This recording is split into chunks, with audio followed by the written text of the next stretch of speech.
At a glitzy Hollywood after-party, Keanu Reeves walked in carrying a bamboo flute. Laughter erupted. Phones came out. Was he serious or having a breakdown? But when he raised it to his lips, what followed wasn't a joke. It was a sound that silenced the room and changed lives forever. What did they hear?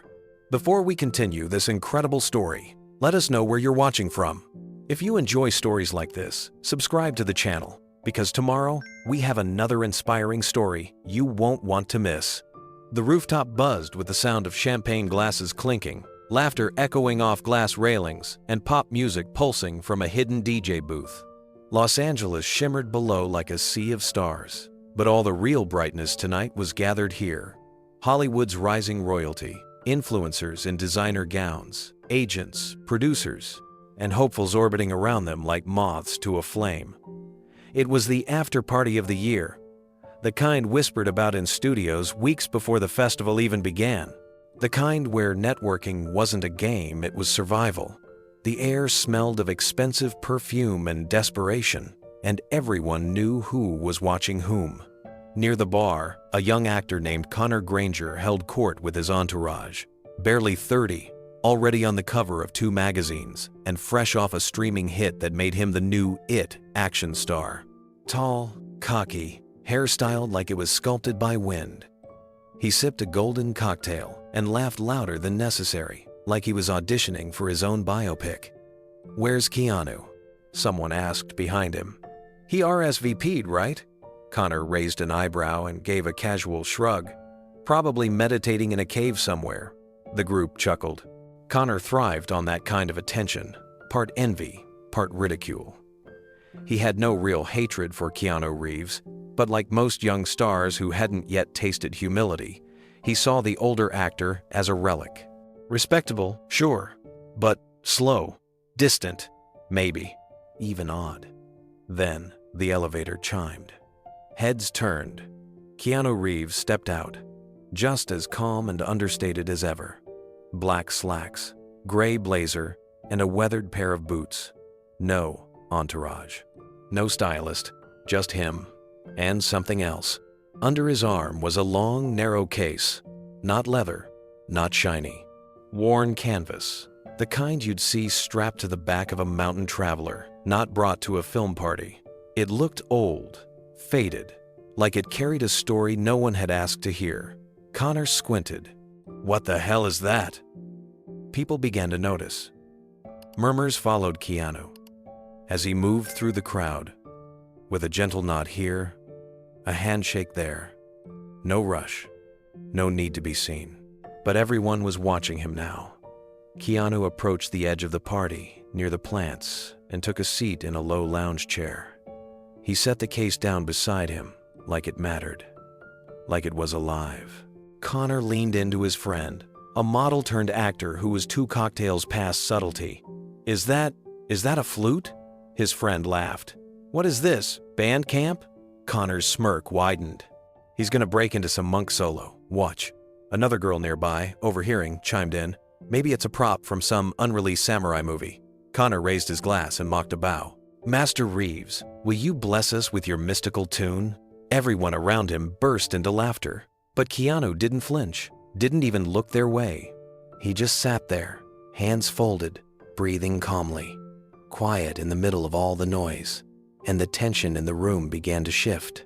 The laughter didn't stop, it grew. Not loud, not cruel, but smug.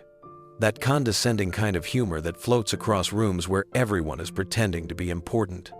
A few phones came out. Subtle angles. A quick zoom on the strange case beside Keanu's feet. A few guests tried to whisper while typing captions. One woman posted, "Keanu's got a flute at the after-party. Vibes equals monk mode." Another, "Zen master about to drop a hot verse?"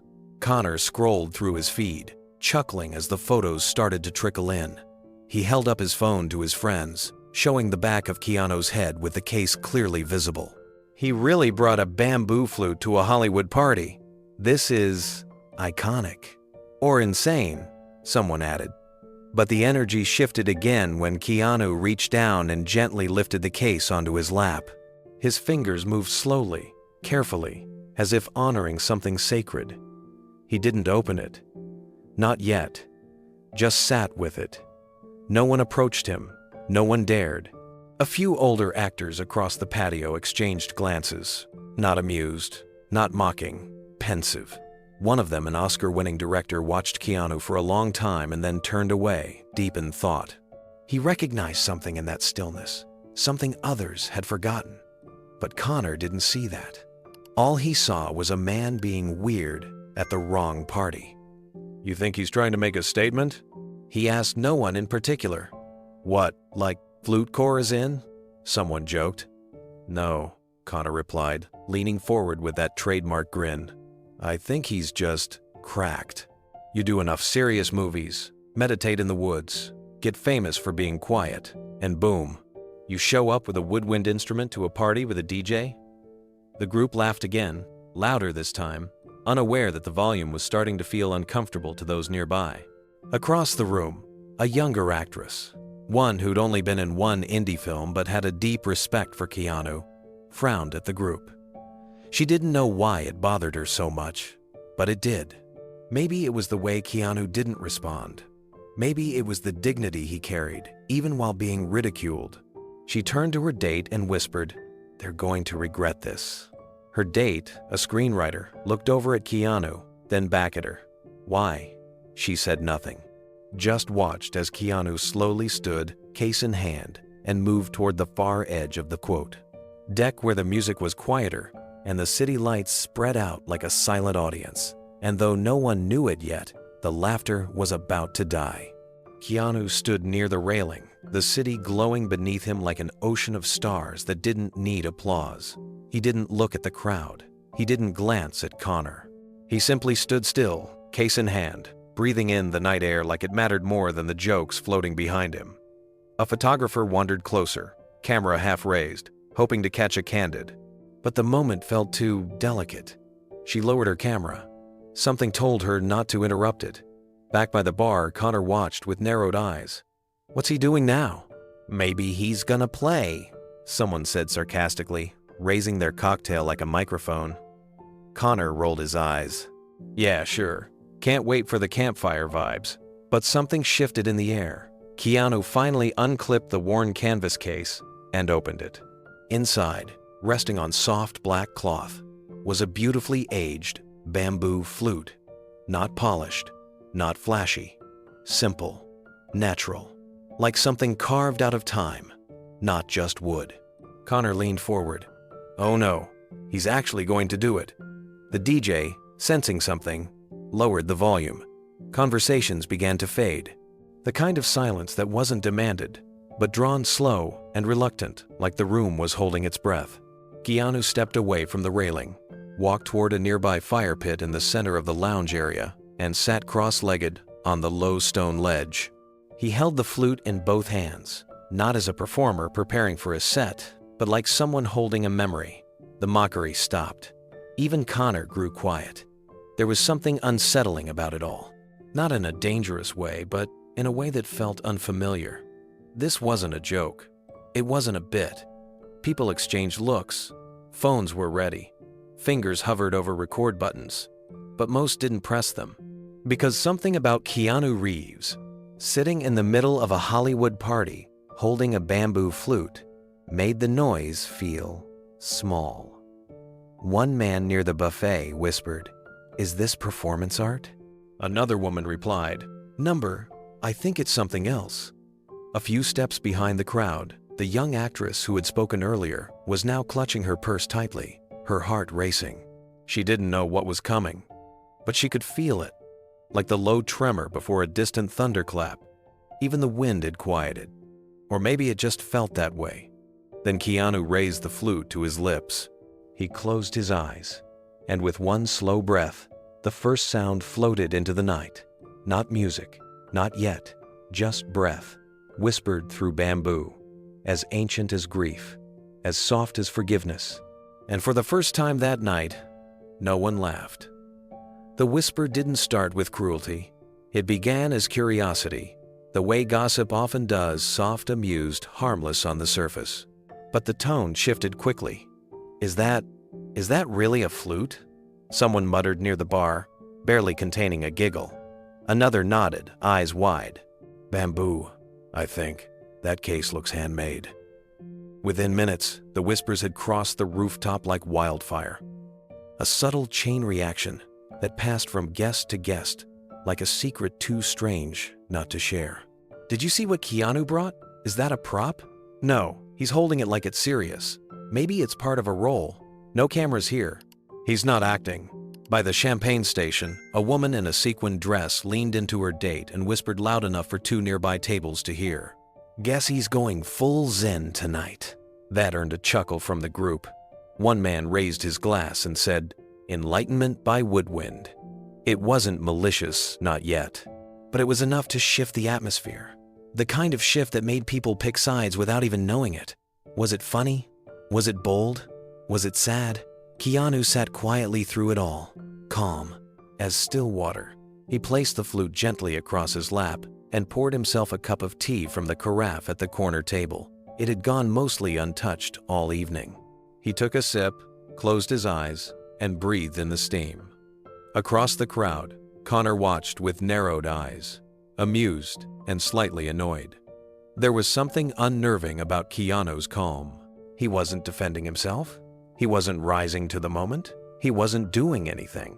It made the noise feel louder, the jokes feel hollower. Connor nudged his friend.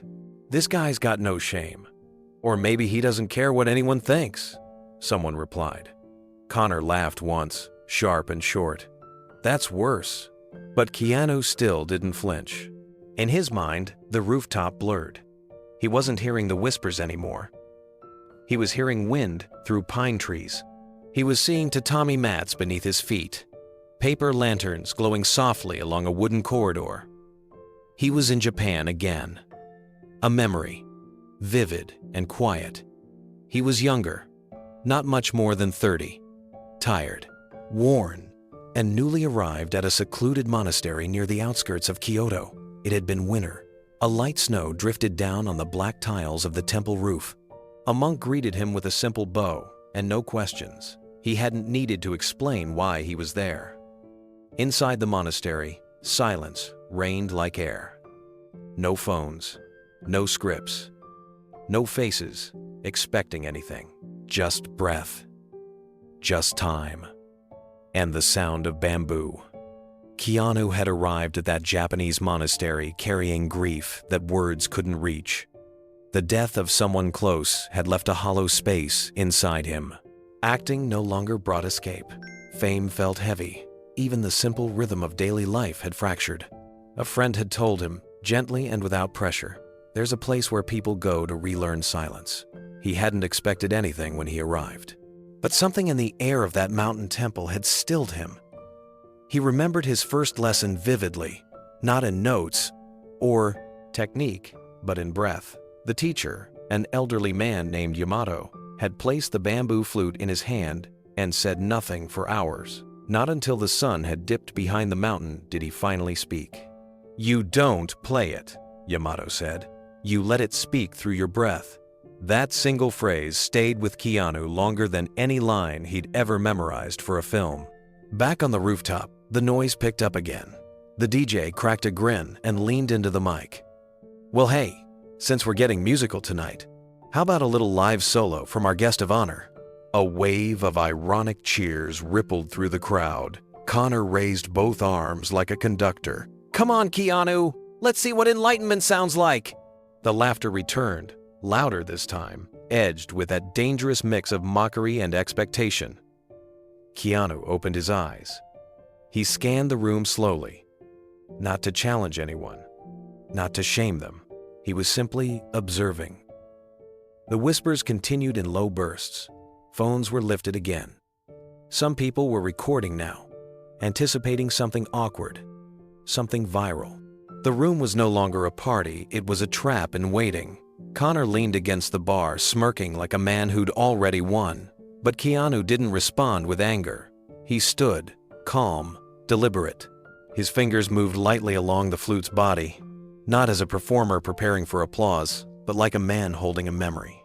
The crowd quieted just enough to hear their own anticipation. And for the first time that evening, Keanu spoke. Not loudly, not with flair, just clearly. "You've all heard noise tonight." He paused.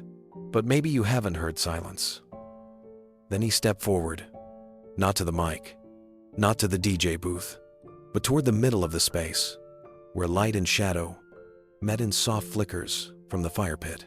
One by one, conversations faded, smiles dropped, phones lowered. Something unexplainable moved through the air. The decision had been made, and now everyone would see what it meant. The fire pit's glow cast warm flickers against Keanu's face as he stepped into the space that wasn't a stage, but now somehow felt like one. The crowd wasn't sure whether to laugh, watch, or pretend they weren't interested. Most had never seen Keanu perform anything off camera. This wasn't a scripted scene, and there were no cuts, just presence. He stood in the center, surrounded by a semicircle of guests, some still clutching champagne flutes, others clutching doubt. He didn't say anything else. He didn't have to. Keanu closed his eyes. And for a few seconds that felt like hours, he just breathed. A long inhale, a long exhale, like wind passing through tall grass. And then, with a grace that belonged to another time, he lifted the flute to his lips. The first note didn't ring out like an announcement. It whispered.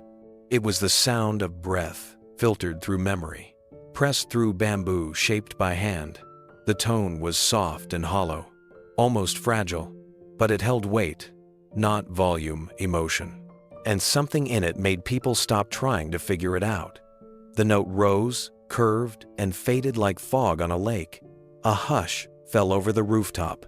Even the DJ turned down the ambient music entirely, surrendering to whatever was unfolding. Some phones were still recording, but now with trembling fingers. Not for ridicule, for reverence. Connor watched, his expression frozen. Not amused, not mocking, just still. The second note followed, this time longer, winding, like a ribbon through still air. It wasn't music in the traditional sense, no beat, no melody to hum, but it reached something beneath the surface of everyone who heard it. And somewhere deep in Keanu's memory, the sounds of Kyoto returned. He remembered sitting beneath a cherry blossom tree with Yamato beside him, the master's fingers guiding his hand on the flute. No words exchanged, just silence between notes. Silence that spoke more than lectures ever could. Yamato had once told him, grief is not meant to be overcome. It's meant to be carried with dignity. The flute was never about performance. It was about breathing through sorrow, offering sound to the pain so it didn't stay trapped in the chest. Now, standing among people who had never seen this side of him, who'd only known him through explosions, dialogue, and still photos, Keanu offered them something far more intimate. He let them hear what silence sounded like when given shape. He let them feel what grief could become when honored instead of hidden. The notes fell one after the other, like tears that didn't need eyes to fall. They wound through the cold city air, across the rooftop, and into the spaces no one ever talks about at parties. The loneliness between smiles, the pressure behind success, the parts of ourselves we keep tucked away. By the time the third breath sang through the flute, no one was whispering anymore. No one was mocking. Even Connor lowered his eyes. He didn't understand what he was feeling, but he knew it was real, and it terrified him. Because in a town built on image, Keanu had just done something no one else dared. He had shown his soul. Keanu stood in the center of the rooftop lounge, the firelight brushing gently across his face. The murmurs were still there, but thinner now, less sure of themselves. Some people were still smiling, but the smiles had started to falter. Others were simply watching, unsure of what to expect. He slowly knelt by the stone bench and unzipped the case, resting at his feet. The motion was delicate, intentional, not the flourish of a performer preparing to dazzle, but the reverence of a man handling something sacred. When the zipper stopped, Keanu opened the flap and reached inside. There it was, a long, slender bamboo flute, worn smooth by time and touch. No lacquer, no paint, just raw, unadorned wood that seemed to absorb the light around it. He lifted it gently, one hand at a time, and rested it across his palms like an offering. The moment cracked something open in the room. Someone near the back scoffed softly. "He's really doing it," another whispered. "What is this, a meditation class?" The DJ chuckled behind his booth and called out through the mic. All right, Mr. Reeves. You want a backing track or you going full solo mode tonight?"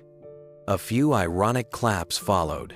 Keanu looked up, expression calm, and gave a small wave to the DJ. A subtle gesture. It meant, "Stop the music." The DJ hesitated, then slid the volume down until the background beat disappeared entirely. Silence crept in. A rare thing in a room full of Hollywood people. Keanu didn't say a word. He simply stood with the flute in hand and turned slowly, looking over the room not with pride or arrogance, but with quiet clarity. Then, without preamble, he brought the flute to his lips. Some in the crowd smiled wider, expecting something awkward. A squeaky first note, an out-of-tune breath, a failed moment to joke about later. Phones were raised. Some began to record. This would go viral for sure. The moment the legend of John Wick tried to play wind instrument at a party and bombed. But then the first note came. It wasn't loud. It wasn't showy. It barely sounded like music at all. A breath, curved by bamboo. It floated softly over the group like mist, and it didn't vanish. It hung there just a few seconds longer than it should have, like the note had its own will, like it had chosen to stay. People blinked. Someone near the balcony let out a soft gasp. Not dramatic, not performative, just real. The second note followed. This one rose slightly higher, with more texture. Still hushed, still breathy, but fuller now. It sounded less like an instrument, and more like a voice from another world. A memory, a prayer. One by one, the smirks disappeared. Something was happening, and not one person could name it. The air on the rooftop had shifted. It wasn't just quiet, it was weightless, as if the notes floating from Keanu's flute had peeled away every layer of noise the party had built up. The third note came, and this one didn't just sound, it sank. It went somewhere beneath the surface of the ears, deeper than sound normally reached, and it didn't ask for attention, it took it.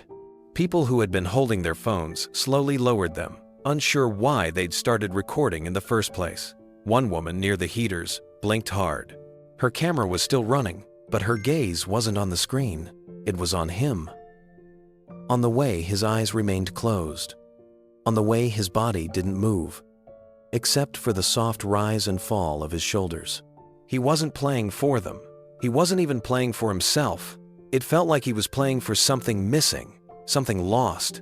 The DJ stood frozen, arms at his sides. He didn't even realize he was holding his breath. Connor leaned against the bar, jaw slightly clenched now. His smirk was gone. There was no punchline coming. No crash. No embarrassment. This was not a man making a fool of himself. This was a man exposing something sacred. Another note spiraled into the night air. Long, hollow, haunting. Somewhere near the garden wall, a sound tech from one of the film panels, someone who had worked on hundreds of productions, murmured to his friend, "This isn't music, not like we think of it." "What is it then?" the friend whispered. The man swallowed. "It's grief and peace." At the same time, more guests stopped moving. A waiter froze halfway to the bar, still holding a tray of untouched cocktails. An influencer lowered her sequined phone, lips parted, not from awe, but from something far less Instagrammable humility. Because what Keanu was doing didn't belong here. Not in a party on a rooftop in Hollywood. Not surrounded by cameras and deals and curated personas. And yet, that's what made it more powerful. Because he didn't need to be here. He could have stayed home. He could have laughed off the teasing. He could have said nothing and left early. Instead, he brought something raw into a space built for surfaces.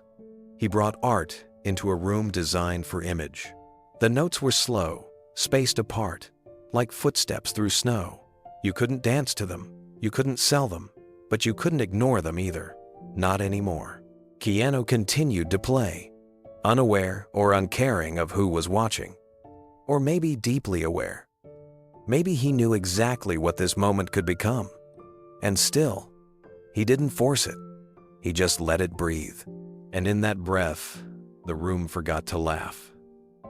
The music continued not in volume, but in depth. Each note from Keanu's flute moved like a thread through the night, stitching silence and memory together. There was no beat to follow, no melody to hum along with, but something about it pulled people inward, not toward him, but toward themselves. One woman, a retired costume designer in her 60s, stood quietly near the edge of the lounge with her hand over her heart. She had worked on sets with Keanu decades ago, but she had never seen this side of him.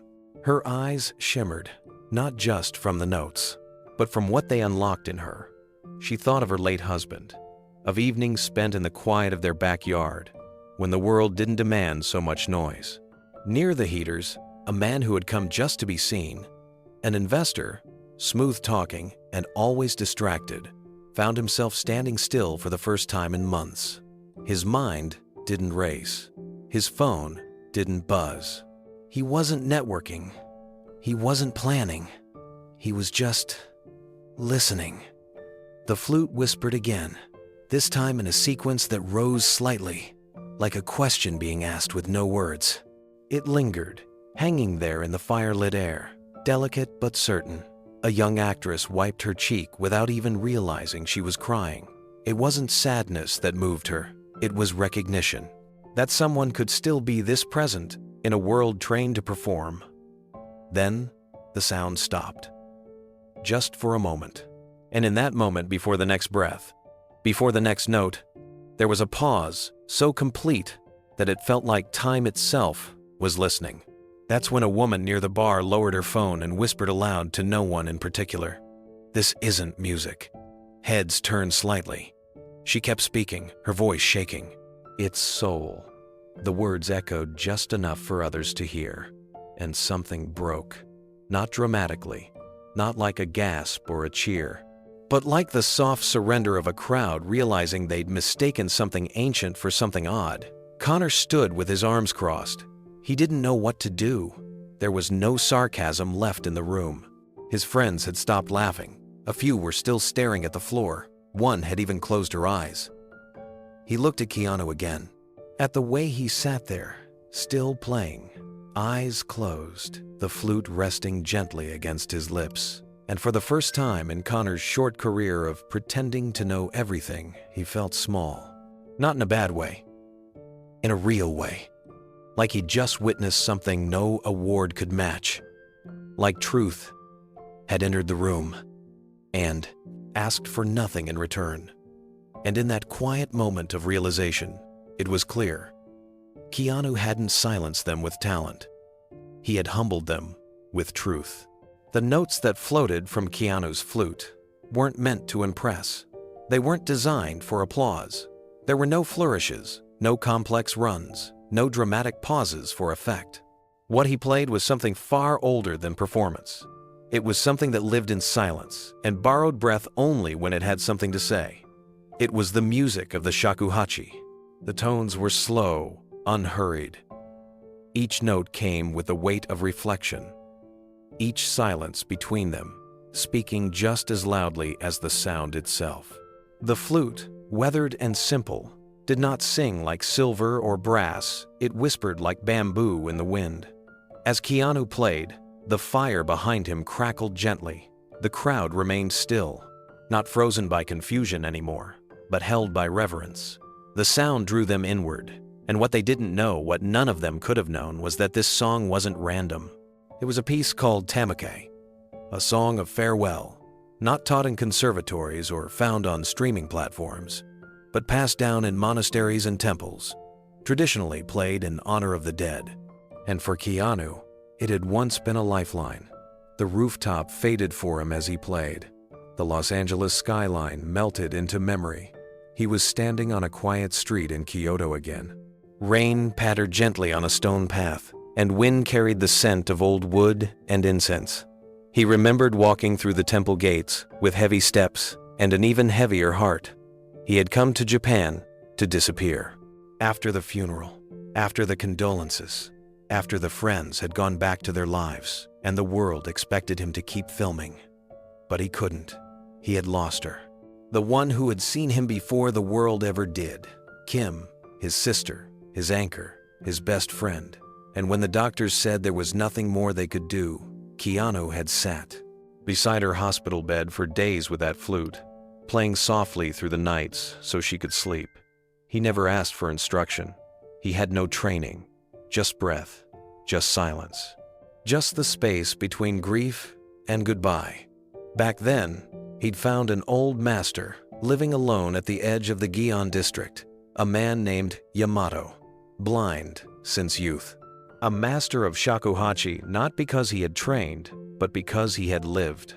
Yamato had greeted him with stillness and led him to a room with no furniture except 2 cushions and a scroll that read, "Breath is life."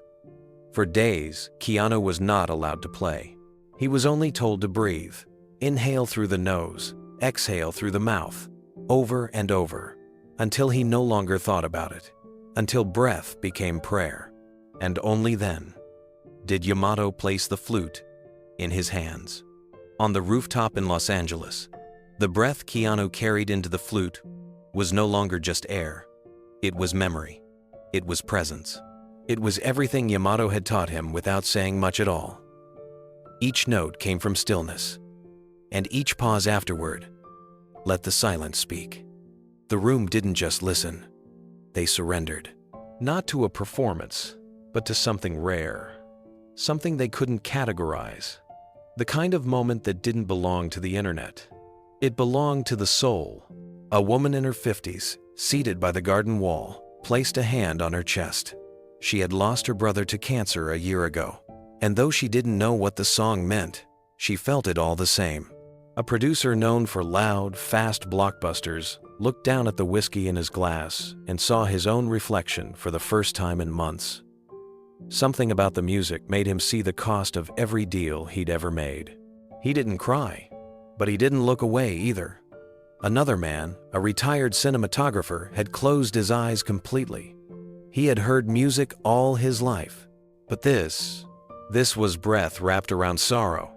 And it wasn't just sadness. There was something redemptive buried inside it too. Because woven through the ache of the melody was the softest trace of hope, like a candle flickering in the corner of a room after everything else had gone dark.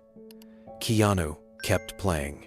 His eyes remained closed, and in his mind, he was back in that temple garden in Kyoto, kneeling in front of Yamato. He remembered the master's voice, gentle, unhurried. "You do not play the shakuhachi to be heard," Yamato had said. "You play it to listen." "What am I listening for?" Keanu had asked. Yamato had smiled. "The spaces between your pain." It had taken him weeks to understand what that meant, but when it clicked, it changed everything. The flute wasn't there to distract from grief. It was there to give it shape, to let it speak. That same shape now floated across the rooftop, moving from person to person without asking permission. One woman mouthed the words, "What is this?" No one answered. No one had to. Because by now, no one was speaking. Even Connor, who had been so quick to laugh, now stood perfectly still, arms at his sides. His jaw wasn't set anymore. His eyes weren't rolling. He didn't even notice that his fingers had curled tightly around the stem of his wineglass. He wasn't sure what he was feeling, but it was real, it was honest, and it hurt in a way he didn't want to mock. The final passage of the song rose gently, almost imperceptibly, like dawn nudging its way into the corner of a dark room. Keanu's hands moved slowly, purposefully, not to impress, but to carry the last of the emotion into the wind. The breath that had begun in grief was now fading into something lighter, not joy, but peace. Somewhere in the middle of the crowd, a young man in his 20s turned to his girlfriend and whispered, "I don't know what I'm feeling right now." She didn't respond. Her eyes were wet. She just reached for his hand and held it. The shakuhachi sound slowed, each tone more drawn out than the last. Then came one final note, long, hollow, trembling with the edge of silence. It rang out like a farewell whispered into the wind. And then, it stopped. Keanu lowered the flute slowly, like bowing without moving his body. His eyes opened. The rooftop was completely still. Not a single voice, not a single glass clinked. Even the city below felt quieter. Keanu didn't speak. He didn't smile. He simply placed the flute back in its case, fastened the worn clasp, and rested his hands on his lap. No one clapped, not because they weren't moved, but because applause would have broken something delicate they didn't want to disturb. A hush blanketed the room, thick with unspoken understanding. For once, in a place built on ego and projection, no one rushed to fill the silence. Finally, someone near the back whispered the words that had been pressing on everyone's lips. What was that? A tear slid down the cheek of the same woman who had lowered her phone earlier. She whispered, "It wasn't just music." A pause. It was a prayer. The crowd remained suspended in that space a moment longer. No one dared to move first, and Keanu didn't claim the moment for himself. He didn't stand. He didn't bow. He didn't turn the silence into something performative. He just let the moment end the way it began. In stillness, in breath, in a kind of reverence that no award ceremony could manufacture. Behind him, the fire pit crackled again, as if only now it had permission to speak. Eventually, people began to move quietly. Soft footsteps, gentle exhales, eyes that didn't know where to look next. A few guests hugged without speaking. A few stood alone, unsure whether they should stay or leave. Connor finally set his wine glass down, slowly, carefully. He didn't look at anyone. He didn't speak. He just walked toward the edge of the rooftop, hands in his pockets, trying to process what had just happened. And as he stared out over the glittering city, lights, he realized something that would stay with him far longer than the evening itself. Keanu Reeves hadn't silenced a room with power.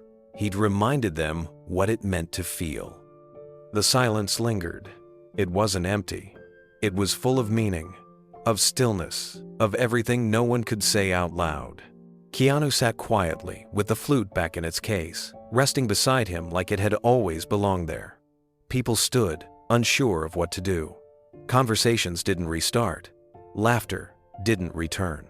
It was as if they were afraid that any sound would dishonor what had just happened. And then, slowly, it began. A single clap. One person in the middle of the room. Then another. And another. Not the thunderous applause of a stage performance. It wasn't rushed. It wasn't polite. It was hesitant at first. Then sincere. Then unstoppable. Hands came together across the rooftop, some still trembling, some wiping tears away between claps. What began as a soft ripple swelled into a full standing ovation, not because anyone expected it, but because sitting still felt impossible now. People were rising to their feet, not for the man who played the flute, but for the silence he had dared to fill, and the stillness he had left behind. Connor stood as well, not reluctantly, not because of social pressure, but because something inside him wouldn't let him sit anymore. He had seen vulnerability that didn't beg for attention, and it had changed the way he saw everything, especially himself. Keanu looked up only once during the ovation. He didn't smile. He didn't bow grandly. He simply placed a hand over the case, nodded slightly, and stood. With quiet steps, he walked away from the center of the room. No spotlight, no conversation. He returned to the corner he had first entered from. He sat down again, just as calmly as before, as if nothing had happened. A few moments later, the rooftop began to breathe again, but not in the way it had before. The volume never returned to what it had been. Music remained off. Conversations were softer. People looked each other in the eye now, not scanning the room for someone more important, not performing, just being. At the far end of the bar, a renowned director leaned toward the screenwriter next to him. His voice was low, reverent. "That wasn't just music," he said. "It was a prayer." The screenwriter nodded, writing the phrase down on a cocktail napkin. The next morning, that quote would appear in Variety's online edition. A reporter had been at the party and caught wind of the event that had stolen the night. They didn't have video, but they had witnesses, dozens of them. The article's title read, "Keanu Reeves Brings Rooftop Afterparty to Tears Without Saying a Word." And in bold print beneath it, the quote stood out. It wasn't just music. It was a prayer. By midday the next day, the article had already gone viral, but not in the usual way. There were no scandals, no red carpet mishaps, no grainy footage of someone making a scene. It was something purer, stranger, more human. People shared it not because it was explosive, but because it was quiet. Clips began to surface online, short, shaky videos taken on phones. They captured only fragments of the performance. The audio didn't do it justice. The notes barely carried through. But even in those distorted recordings, something real still reached through the screen. Comments flooded in. "I don't know why this made me cry. This felt like something ancient. I didn't hear the music, but I felt the moment." Within hours, hashtags like #KeanuFlute and #The Prayer Moment began trending. Reporters called Keanu's team, hoping for an interview. Some wanted to know the name of the piece. Others asked why he'd chosen that night to play. One journalist asked bluntly, was it a tribute? Was someone lost? But Keanu declined every request. Politely, quietly, no statement was issued. His publicist offered only one sentence. "Mr. Reeves prefers to let the music speak for itself." At the party venue, staff returned to clean up the next day and found something strange. Few guests had left their business cards on the table near where Keanu had played. Not for networking. No names scribbled with notes. Just cards left behind like offerings. As if to say, "If you ever need anything, thank you." One bartender who had been working the event for 5 hours straight told a coworker, "That was the first time I've ever seen rich people stop and actually feel something." He wasn't wrong. Even the event organizer, a man used to managing celebrity egos and last-minute drama, found himself rethinking the point of what he did. He stared out over the city as they folded up chairs and wiped down glasses and said softly, "That was the most honest thing that's ever happened on this rooftop." In the corner of a cafe the following morning, Connor sat with a black coffee, scrolling through headlines on his phone. He didn't repost the article. He didn't comment. He just watched the short clip again, the note that hung in the air. The way Keanu didn't demand attention, yet captured all of it. And the feeling that had hit him like a wave. He'd never been silenced like that before. Not by shame, not by fear, but by awe. And it stayed with him, not just in his memory, but in his body. He hadn't touched his phone in 10 minutes. For someone like him, that was a lifetime. And for once, he didn't miss it. Later that evening, a well-known talk show host mentioned the performance during their monologue, not as a punchline, but as a reflection. "I wasn't there," they said, "but I watched a clip, and I'll be honest, it made me shut up for the first time in a long time." Maybe that's what we need more of these days. Not noise, but moments that ask us to listen. The studio audience clapped, but it wasn't the usual roaring approval. It was quieter, like they understood. That same night, the rooftop where the event had taken place remained closed. No events, no guests, just quiet. A staff member walked through the space alone, resetting tables. She paused at the stone bench where Keanu had played. She didn't touch it. She just looked at it like a shrine. She wasn't into celebrity culture, but something about that moment had made her feel like she was standing in the presence of something sacred. Not fame, not talent, something deeper. And across town, in a small, dark apartment filled with music, books, and cables, a young composer rewatched the clip for the 6th time. She had trained in orchestration, knew every major symphony by heart, had studied theory for years, but she couldn't explain this, so she didn't try. She simply sat down with her own flute and tried to breathe the way he did, slower, with meaning, with memory. And when she played her first note, she cried. Not because of sadness, but because something inside her remembered what it felt like to be moved before deadlines, before streaming charts, before industry expectations. Keanu never commented on the article in Variety. He didn't repost the praise. He didn't give the viral moment momentum. Because for him, it wasn't a moment. It was a memory. It was for her, for Kim, and for the silence that still lingered every time he remembered her laugh, or the way she'd squeezed his hand when she couldn't speak anymore. That night on the rooftop wasn't about shock value. It wasn't about art. It wasn't even about healing. It was simply necessary.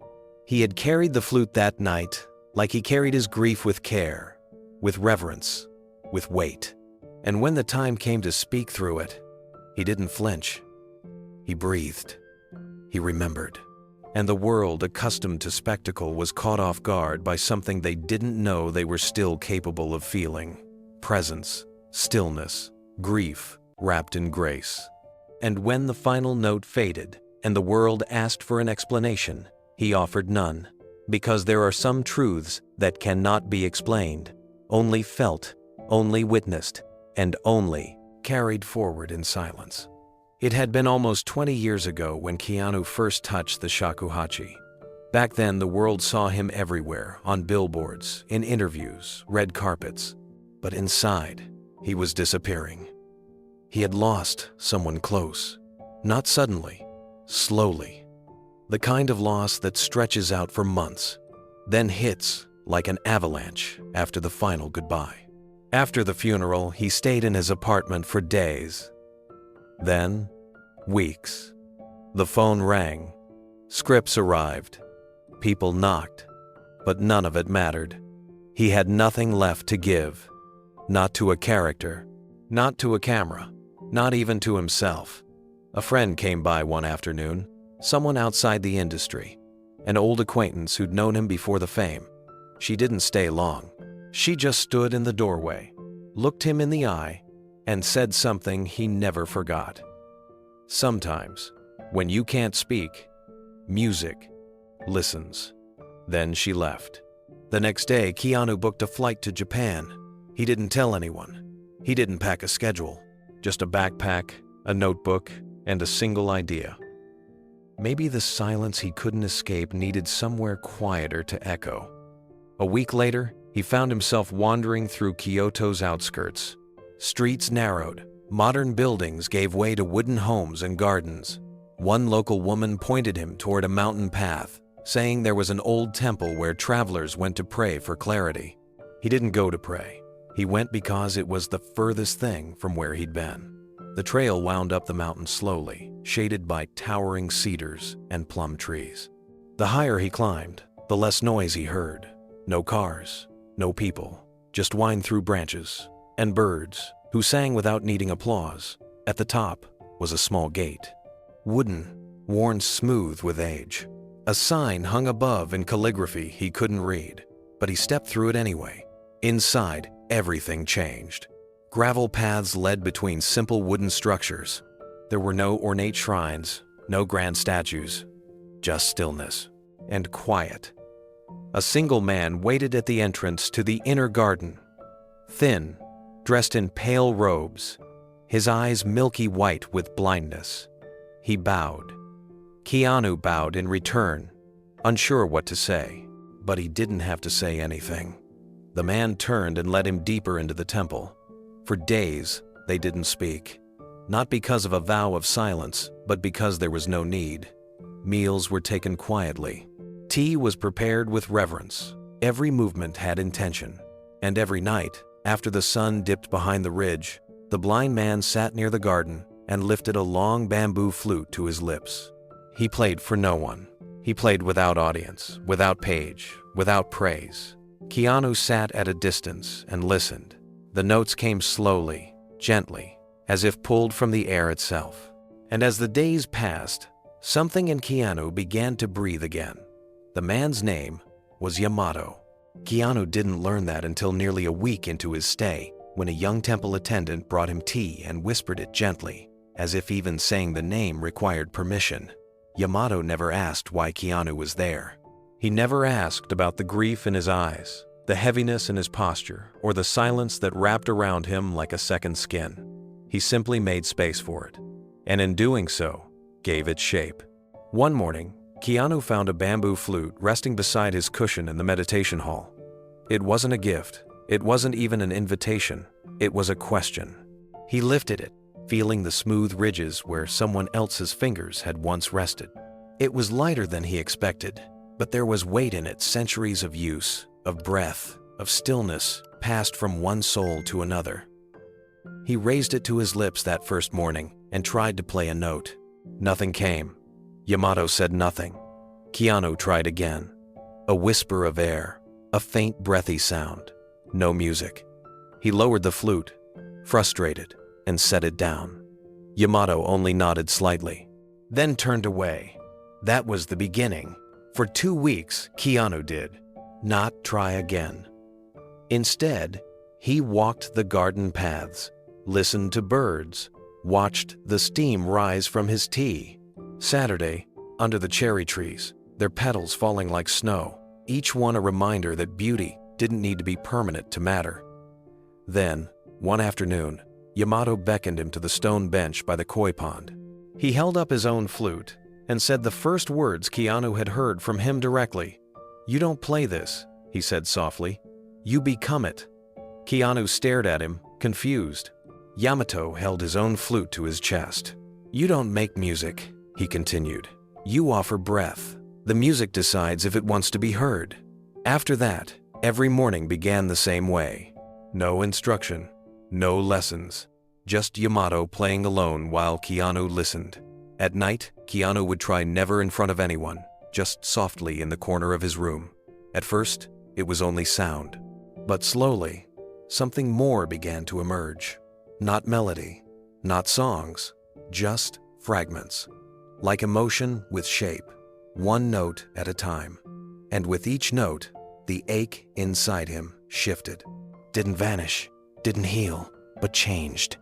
He was no longer holding it alone. He was sharing it with the flute, with the wind, with the silence that no longer scared him. The shakuhachi didn't demand performance. It demanded presence. And Keanu, for the first time in a long time, began to feel present again.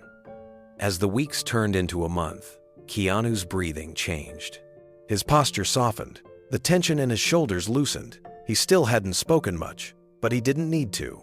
Yamato never pressed. The shakuhachi was the conversation now. Every evening, he would sit by the edge of the temple garden with the flute resting in his lap, watching the sun melt into the mountains. And then, when he was ready, he'd lift it slowly and offer a single note. Then, maybe two. Then, silence again. The music was never planned. It wasn't written. It wasn't even remembered. It was felt. One evening, Yamato sat beside him as Keanu played. The older man nodded gently as the soft notes drifted across the koi pond. When the sound stopped, Yamato turned to him and said, "Now, she can hear you." Keanu didn't respond. His throat caught, his hands trembled, but he understood. He had never needed words to speak to Kim. He had only needed breath. 2 days later, he prepared to leave. He didn't say goodbye in the traditional way. He simply bowed to the garden, to the path, to Yamato. The master bowed in return, holding no attachment, only acknowledgement. As Keanu stepped through the wooden gate and began his descent down the mountain, he carried only one thing with him, the flute. No suitcase, no souvenirs, no photos. Just the bamboo instrument wrapped gently in cloth and tied with string. He returned to Los Angeles, not to rejoin the world, but to carry silence within it.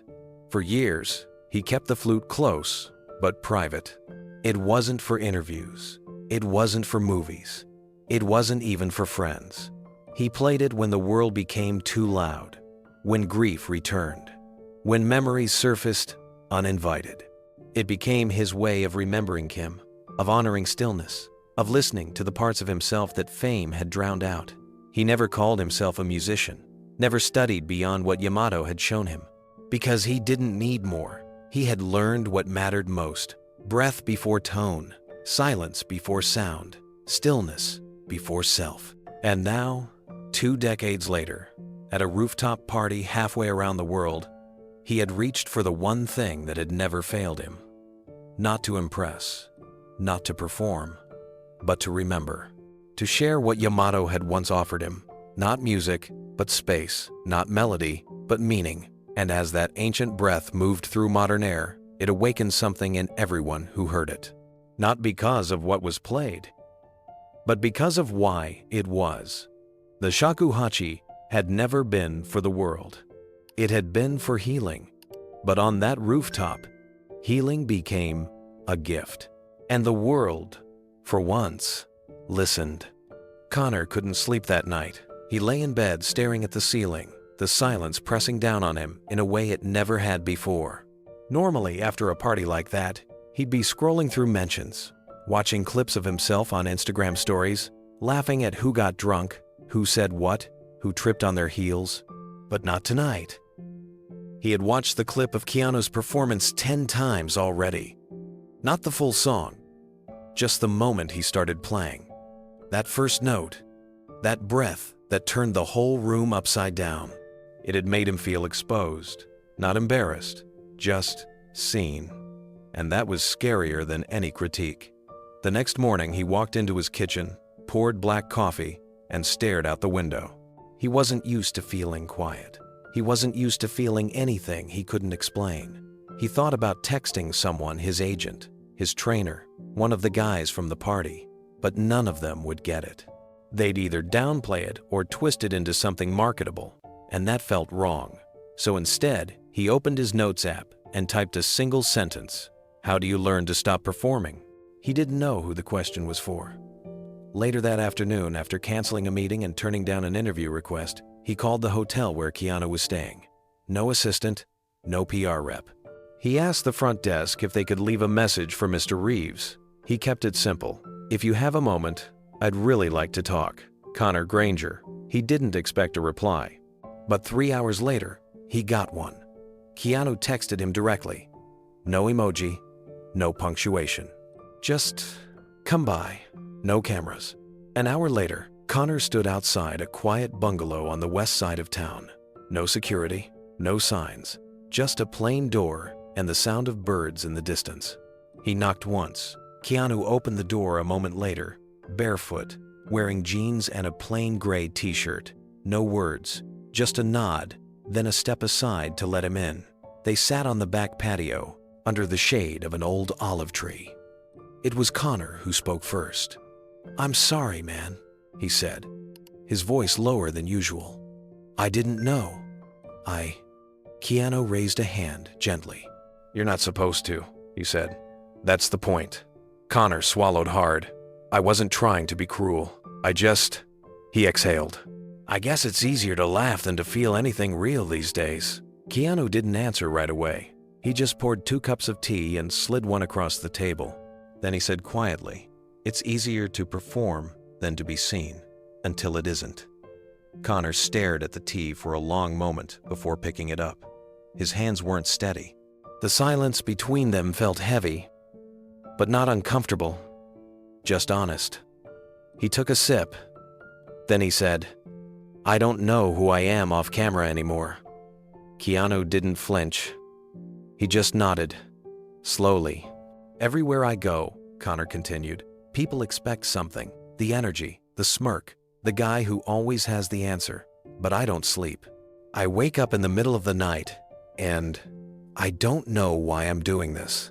Keanu let the words hang in the air. No rush to fix, no advice. Connor looked out at the olive tree. Its leaves shifted gently in the wind. That night, what you played, he swallowed. It made me feel small, but not in a bad way, in a real way. Keanu set his tea down. His voice was soft. I've felt that too. Connor looked over. There was a time, Keanu said, when I couldn't act anymore, couldn't speak, not in a way that meant anything, and someone gave me space to feel what I'd buried. Connor asked, was it the flute? Keanu nodded. Not at first. First, it was stillness, then breath. The flute came after. Connor shook his head slowly. You didn't look nervous at all that night. I would have been terrified. I wasn't performing, Keanu said. I was remembering. Connor let that sit for a moment. Then he said, I wish I had something like that. Keanu looked at him, not with pity, with quiet recognition. Maybe you do, he said. Maybe you haven't found it yet. Or maybe you've been running from it. Connor frowned. Running from what? Keanu leaned back slightly, hands folded on his lap. The part of you that feels deeply. That part you've been trained to hide. Connor chuckled under his breath. Yeah, that part gets in the way. It's supposed to, Keanu replied. They sat in silence again. Connor stared at the steam rising from his tea, the soft sway of the tree above. Then he whispered, I used to write music. Before acting. Back in high school. Piano stuff. Sad stuff. Why'd you stop? I didn't think it was cool. Didn't think it fit the brand. Keanu smiled faintly. Maybe it fits the soul. Connor didn't respond right away, but his eyes gave him away. Somewhere, deep inside, something was shifting. Not broken, just waking up. Connor set the tea down carefully and leaned forward, elbows on his knees. I haven't told anyone that, he said. Not in years. Not even my girlfriend knows. Keanu didn't blink. He just looked at him, patient. You think it's too late to go back to that? Connor asked. No, Keanu said softly. I think it's exactly the time. Connor gave a tired laugh. Yeah? And what, just start writing songs again in my free time? Keanu shrugged gently. Or don't think of it as songs. Think of it as breath. Connor sat with that. The wind shifted again. A bird chirped in the distance.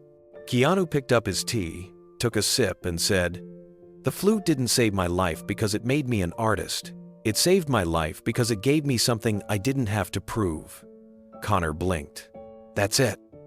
He looked down at his hands. That's what I'm missing. Everything I do now, it's for validation, followers, applause, a part in the next movie. And when I don't get it, I feel like I don't exist. Keanu nodded slowly. Then maybe it's time you existed without it. They didn't speak for a while after that, but the silence between them didn't feel empty. It felt earned.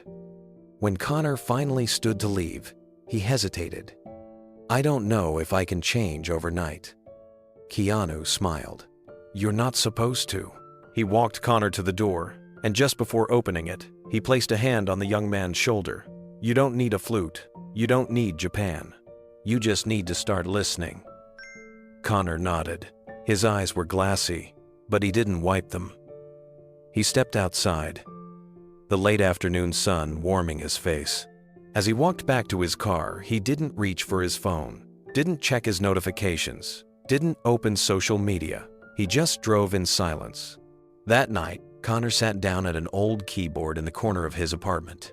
It had dust on it. He plugged it in, not sure if it would even work. The light flickered on. He placed his fingers on the keys and didn't try to write anything good. He just pressed one note, then another.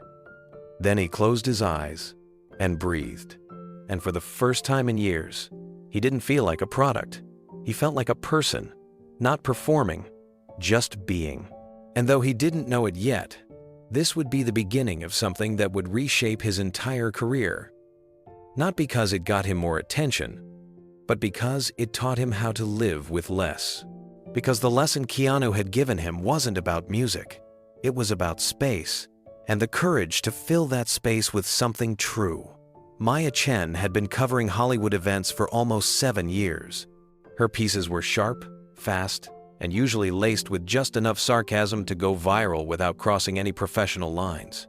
She didn't write fluff, she wrote spectacle. Her readers wanted drama, not depth, and she had learned to give it to them. So when she got the text from her editor about Keanu Reeves playing a flute at a rooftop after-party, she rolled her eyes and opened her laptop. You're kidding, she texted back. Nope, and apparently, people cried. Even better, she thought. She had already started typing in her head. Something punchy, probably titled Neo Go Zen, Keanu's strange musical moment at midnight. She'd add a few clever lines about bamboo, sprinkle in a quote from a confused partygoer, and maybe a snarky reference to his Matrix days. It would be quick, easy, 1,000 words, in and out. The kind of piece that gets clicks from both fans and cynics. Maya scrolled through social media looking for clips. Most of them were shaky, badly lit, recorded from behind crowds. But then she found one that had been shared only a few dozen times. It was taken from a quiet corner, slightly off-center, but close enough to see Keanu's face. No voiceover, no captions, just the sound. She clicked play. Nothing happened at first, just him sitting cross-legged by the firelight, holding the flute to his lips. The first note drifted out. She barely noticed it. She was distracted, typing something about Hollywood's most elusive monk. But then the second note came. She paused. By the third, she wasn't typing anymore. She restarted the video. Then again. At 2:47 a.m., she turned off the lamp beside her bed and played it one more time. This time, with headphones. She hadn't cried in years. Not from music, not from movies, not from anything. But somewhere in the middle of that 6-minute clip, as the sound wrapped around the silence, something inside her began to crack. Not because of what he played, but because of what he didn't try to do. He didn't try to impress. He didn't try to explain. He didn't ask for approval. He just existed. And it made her feel exposed, not in a cruel way, in a human way. By 3:11 a.m., her fingers hovered over the keyboard, unsure. She deleted the entire first draft of the article. She had started earlier. She closed every browser tab. Then she opened a blank document and typed 4 words. The sound that stilled the noise. That would be her headline. Not because it would trend, but because it was true. Maya wrote slowly at first, the way someone approaches fragile ground. Every sentence felt heavier than her usual work. She wasn't trying to be clever now. She wasn't chasing clicks. She was trying to capture something she didn't fully understand herself. She wrote about the silence before the first note, the way the room's laughter had shifted into stillness, the way a single sound could pull people inward instead of pushing them out. She described it not as performance, but as presence, not as talent, but as truth. The words came easier after that. She found herself typing phrases she never would have dared put in print before. It felt like grief with wings. It was a prayer disguised as breath. It wasn't entertainment. It was remembrance. She didn't know where the lines were coming from, but she didn't question them. For the first time in years, she wasn't writing for an audience. She was writing for herself. When dawn began to lighten the blinds, she leaned back in her chair and read the piece from beginning to end. It was raw. It was reverent. It was unlike anything she'd ever published before. She sent it to her editor with no subject line, just the file attached. A minute later, she added one more sentence, "Run it as Island." By mid-morning, the article was live. The response stunned even her editor. Thousands of shares in the first hour. Comments filling up beneath it. Not the usual snark or celebrity gossip chatter. People were confessing things, talking about losses, talking about memories, talking about moments of quiet that had changed them. One woman wrote, "I lost my husband last year, and I didn't know how to explain what silence feels like. This article made me feel understood." Another, "I was at that party. I didn't have the words for what I saw. Now I do." The piece spread beyond the entertainment pages. It was picked up by national outlets, quoted in morning talk shows, even referenced in a psychology podcast about the power of silence in healing. Maya didn't leave her apartment that day. She sat at her desk refreshing the page, watching the numbers climb, and trying to understand why she felt so exposed. By evening, she got a message from a fellow journalist. "This is the best thing you've ever written." What happened? She didn't answer right away. She didn't know how to. Later, when she finally typed back, the words surprised her. "He didn't just change the room, he changed me." That was the truth of it. She had gone in looking for something to mock, something to twist into content. And instead, she had been stripped bare by a sound too fragile to belong to gossip.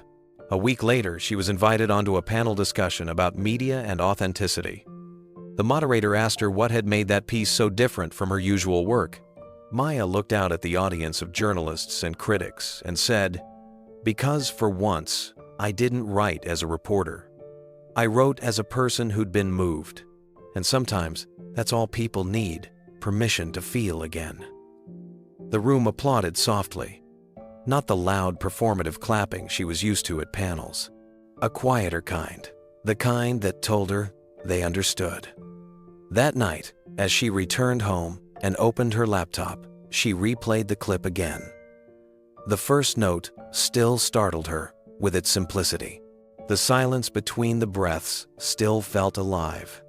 And the final sound still left her with tears sliding down her face before she realized they were coming. She whispered to the empty room, "Thank you." It wasn't for the story. It wasn't for the clicks. It was for the reminder that even in a world built on noise, stillness could still find its way through. And that sometimes, all it took was a single flute to make someone listen again. The letter arrived on a gray afternoon, tucked among bills and scripts on Keanu's doorstep. The envelope was thin, the paper slightly rough, marked with careful handwriting in Japanese across the front. He recognized the sender's name instantly. It was from the small monastery on the outskirts of Kyoto. His breath caught before he even opened it. He sat at his kitchen table, the world outside muted by soft rain. For a moment, he just looked at the paper, his thumb tracing the edges. He already knew what it would say. Inside, folded neatly, was a single sheet. Most of the page was blank except for a block of raised dots in the center, Braille. Attached to it was a smaller note, written in English by a student who had studied under Yamato in his later years. It read, "Yamato-sama asked me to write this for you. He passed away peacefully 3 nights ago. Before he left, he dictated these words for you, which I have translated from the Braille copy enclosed." Keanu read on, his chest tightening. "The silence you carry in your heart has become a song. I hear it across oceans. I hear it in the breath of the wind, in the quiet you leave behind. Do not mourn me as gone. Play, and I will hear you." He set the letter down, closed his eyes, and pressed the heels of his hands against them. The tears came slowly, but they came. For a long time, he didn't move. When he finally rose, he went to the shelf in his living room and pulled down the worn canvas case. He hadn't played since the rooftop. He hadn't needed to. The world had heard, and he thought maybe that was enough. But this was different. He carried the case with him as he left the house. No phone, no coat, just the flute and the letter folded carefully in his pocket. The drive toward the Pacific coast felt automatic, as if the road itself was guiding him. He didn't put music on. He didn't need it. The rhythm of rain against the windshield was enough. By the time he reached the shore, the sky had darkened into dusk. The tide was low, the beach nearly empty. He parked the car, stepped onto the wet sand, and walked until the ocean stretched before him like an endless slate of gray. He stood there for a while, the letter in one hand, the case in the other. Then he knelt and opened it. The bamboo flute gleamed faintly in the dim light. He lifted it carefully, feeling the familiar grooves where his fingers always rested. He thought of Yamato blind eyes fixed not on the world, but on the spaces between sounds. Keanu raised the flute to his lips. The first breath came shaky, uneven. He paused, closed his eyes, and started again. This time, the note carried. It rose above the hiss of waves, soft but unyielding, traveling out into the dark. He played not for a crowd, not for healing, not even for himself. He played for Yamato. And in that moment, he could almost hear the master's voice in the wind. The melody he offered to the ocean was not a song anyone else would recognize. It was unsteady, wandering, broken at times by silence. But every note carried memory. Every pause held meaning. It was not performance. It was conversation. He remembered his first lesson with Yamato, how the master had said nothing for days, letting silence itself become the teacher. He remembered the weight of the bamboo the first time he held it, the frustration of breath that made no sound, the joy of the first faint tone that felt alive in his chest. He remembered the long walks through temple gardens, where Yamato's words had been few, but each one carved into his soul. "You don't play it," the old man had told him. "You let it breathe." Now, standing on the edge of the Pacific, Keanu let it breathe one last time for him. The tide swelled gently, waves pushing forward as if listening, then receding in rhythm with his notes. The air was cold, mist clinging to his hair and face, but he hardly noticed. He was somewhere else, somewhere between ocean and mountain, between past and present. The final phrase came without planning. It was simply the way the flute chose to end. A single note, long and hollow, stretched against the wind until it could hold no more. Then it faded, carried into the distance, until even he could no longer hear it. Keanu lowered the instrument slowly, bowing his head as he held it in both hands. He didn't cry this time. The grief was still there, but it was no longer jagged. It was softened, rounded by years of breath and silence. It was something he could carry. He placed the flute back into its case and stood with the waves brushing over his boots. He pulled the letter from his pocket one more time, smoothing it against his palm. The words replayed in his mind. "The silence you carry in your heart has become a song. I hear it across oceans." He folded it carefully, pressed it to his chest, and whispered, "Thank you." No one was there to hear him. No cameras, no reporters, no audience waiting for a quote. Just the sea, just the sky, just the memory of a man who had taught him how to breathe again. When he finally turned back toward his car, the horizon had opened into a streak of pale light. The storm had begun to clear, and a faint break in the clouds revealed a sliver of moon. He walked slowly, each step deliberate, the case hanging at his side. For the first time in weeks, he felt light, not free, never free of loss, but steady, whole enough to move forward. The world might never understand what Yamato had given him, and that was fine. It wasn't meant for the world, it was meant for him. Still, as he drove home with the flute beside him, he realized the music was no longer his alone.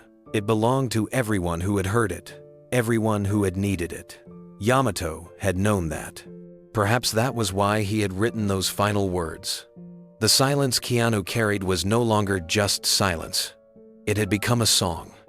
And across the ocean, Yamato had heard. The rooftop performance might have ended in silence, but the echo spread far beyond Los Angeles. Within days, what had started as a handful of shaky phone recordings became a global wave. Clips of Keanu Reeves playing the flute appeared on feeds across platforms, shared not with irony but with reverence.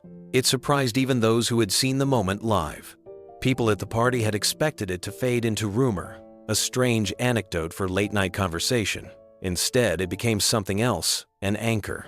Musicians were the first to notice. Jazz saxophonists in New York posted videos praising the purity of the tone. Classical flutists uploaded reaction clips, many visibly emotional as they listened. One conservatory professor said, "It's not about technical mastery. It's about what happens when you give breath to grief. That's what makes it extraordinary." Messages began to flood Keanu's management office from artists around the world. Offers to collaborate, invitations to perform, even an email from Yo-Yo Ma's team expressing interest in exploring a meditative piece together. Keanu declined all of them, quietly and respectfully. It wasn't about a career pivot. It wasn't about stages. It was about honesty.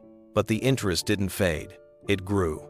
Within 2 weeks, online music stores reported an unprecedented spike in flute sales.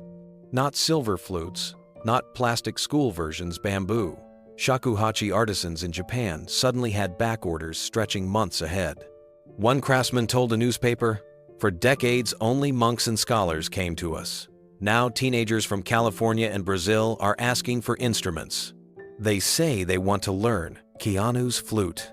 Music teachers across the United States noticed the shift as well. At first, they thought it was a passing trend. But when children began walking into lessons and saying, "I want to play the bamboo flute like Keanu Reeves." They realized it was something deeper. It wasn't about fandom. It was about longing for stillness in a noisy world. A teacher in Oregon said one of her students had been struggling with anxiety for months, barely able to concentrate. After watching the video, the boy begged his parents for a flute. Weeks later, he sat through his first entire lesson in silence before playing a single note. His teacher called it a breakthrough. The phrase, "let quiet things speak," began to appear on posts and t-shirts. It started as a caption under one of the most shared videos of the rooftop performance, written by an anonymous user. But it resonated. Soon, it became a hashtag. Then, a movement. People used it when sharing small acts of beauty, sunsets, handwritten letters, quiet mornings with loved ones. Others used it when reflecting on grief, allowing themselves to talk about loss in ways they hadn't before. Somehow, Keanu's moment had given permission for thousands, even millions, to stop performing for a moment and simply breathe. And through it all, Keanu said nothing. No interviews, no explanations, just silence. But that silence became louder than any statement could have been. The impact spread beyond music. Meditation centers reported an increase in attendance. Wellness groups began citing the rooftop moment as proof that people were hungry for quiet in a culture addicted to noise. A mental health nonprofit in Chicago started using the video in workshops, showing how silence itself could become a form of expression. Journalists tried to frame it as a trend, but the story resisted easy labels. It wasn't a marketing stunt. It wasn't tied to a movie release. It wasn't something anyone could monetize easily. And that only made it more powerful. A month later, a school in Toronto held an assembly where students listened to shakuhachi recordings together. The principal explained afterward, "They sat in stillness for 10 minutes. No phones, no chatter, just listening." It changed the atmosphere of the entire day. In Brazil, a group of teenagers filmed themselves sitting on a rooftop, each with homemade bamboo flutes. They couldn't play well yet, but they posted the clip with the caption, "Let quiet things speak." It went viral, not because of the sound, but because of the sincerity. In Japan, Yamato's students received a surge of requests from foreigners wanting to learn. They didn't have enough teachers to meet the demand, so they began recording free lessons online. Each video ended with a reminder of their master's words, "You don't play it, you become it." Meanwhile, the entertainment industry buzzed with confusion. Keanu's publicist fielded endless questions. Studios wanted to know if the moment could be leveraged for marketing. Brands suggested endorsement deals for meditation apps and lifestyle products. Keanu refused them all. When pressed, his only comment was, "It wasn't about me, it was about silence." That single sentence was quoted everywhere. It became another rallying cry, another thread in the movement. People began putting it under their social media bios. Artists spray-painted it onto walls. College students scribbled it into notebooks. And the ripple continued. A choir director in New York asked his singers to begin rehearsals with 1 full minute of silence before any sound. He credited Keanu's flute performance for the idea. He said it grounded them, made their voices stronger when they finally sang. A veteran in Texas posted online that he had been carrying grief for decades and had never found words for it. After hearing the flute clip, he bought a bamboo flute and played a single note every morning. He wrote, "For the first time in years, I feel like I'm talking to my brothers again." Even Connor, the young actor who had once mocked Keanu, began to speak differently in interviews. When asked about fame, he said quietly, "Sometimes the best thing you can do is stop talking." It surprised people who knew his reputation, but he meant it. He had changed. By the end of the year, what had begun as an unexpected moment at a rooftop party had transformed into something larger than anyone could have predicted. It was no longer about a flute. It was about the hunger for authenticity, the courage to let stillness mean something. It was about letting quiet things speak. And because of one man's breath through bamboo, the world had remembered how. The cemetery was quiet that morning. A soft wind moved through the trees, carrying the scent of fresh grass and blossoms left behind by families who had visited earlier. Keanu walked slowly along the path, the worn canvas case tucked beneath his arm. His other hand held a small bouquet of white lilies. He had been here many times before, sometimes with friends, sometimes alone. But this time felt different. The weight of Yamato's letter still rested in his pocket, and the echoes of that rooftop night lingered in his chest. It wasn't only grief he carried with him now. It was gratitude. He reached the familiar headstone and knelt. His sister's name was carved delicately into the granite, surrounded by flowers that had grown naturally along the edge. He placed the lilies down gently, arranging them with care, then sat cross-legged in the grass. For a long time, he said nothing. He didn't need to. Finally, he opened the case. The bamboo flute glowed softly in the morning light. He held it in his hands for a moment, letting his breath steady, his mind clear. Then he closed his eyes and lifted it to his lips. The first note rose, soft and tender. It drifted upward, carried by the breeze. He remembered the hospital room where he had first played it for her. Kim had been exhausted that night, her body frail from the chemo, but her spirit still fierce. She had asked him to stay, to sit with her. When the pain became too much, he hadn't known what to do. Words felt useless. Silence felt heavy. And so, without thinking, he had taken the flute from his bag and played the only piece he knew. The sound had filled the sterile room with something human, something warm. He remembered her smile as her eyes closed, her breathing easing. She whispered afterward, "That doesn't sound like music." He had frowned. What does it sound like then? Her lips curved into a faint smile. The breath of heaven. Now, years later, sitting by her grave, he played the same piece again. Each note carried both memory and presence. Each pause held the weight of everything they had shared, everything they had lost. The cemetery around him faded as he remembered her laughter, the way she would tilt her head back when she found something truly funny. He remembered the long conversations they used to have, the arguments that never lasted, the way she had always been his anchor. The flute gave those memories shape. As he played, a bird landed on the branch above him, tilting its head as if listening. The wind stilled, the air settling around the sound. Keanu felt the ache in his chest, but it was softer now. The grief hadn't gone away. But it had transformed. It no longer felt like a wound. It felt like a thread, something that connected him to her, something that would never break. The last note of the piece lingered in the air, trembling just long enough to make him believe she might hear it. He lowered the flute and whispered, "I miss you, Kim." The words disappeared into the breeze, but he knew they were carried somewhere beyond his reach. Keanu remained seated by the headstone, the flute resting gently in his lap. He could still feel the vibration of the last note inside his chest. It was strange how something so soft could stay with him like that, like the air hadn't quite let go of the sound. He ran his fingers along the smooth surface of the bamboo, remembering how Kim had once asked to hold it.